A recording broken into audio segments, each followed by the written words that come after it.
সত্যিকার অর্থে কিয়ামতের দিন না থাকলে কোনো জালেমের বিচার হতো না, যাদের বিচার দুনিয়া হয়নি।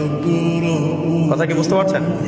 যে জালেমদের বিচার দুনিয়াতে হয় নাই তারা পার পেয়ে যেত। কিয়ামতের মাঠ আছে বলেই তারা পার পাবে না। আর যে মাজলুমরা দুনিয়াতে কেঁদেছে, দুনিয়াতে কষ্ট সহ্য করেছে, সাফার করেছে, তাদের জন্য সুসংবাদ কিয়ামতের মাঠ, তারা সেখানে প্রতিদান পাবে।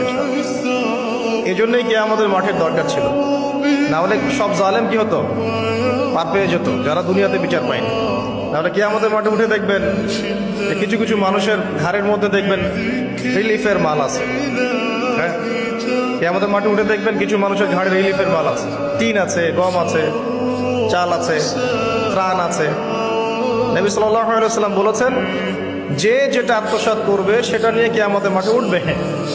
কেউ যদি একটা গরু আত্মসাৎ করে থাকে, গরু তার ঘাড়ে থাকবে। হ্যাঁ, গরু নিয়ে হাঁটবে সে। কেউ যদি ছাগল আত্মসাৎ করে থাকে, ছাগল থাকবে ঘাড়ে। কেউ যদি কারো জমিন আত্মসাৎ করে থাকে, জমি ওই এক তবক হলে 7 তবক চাপিয়ে দেওয়া হবে।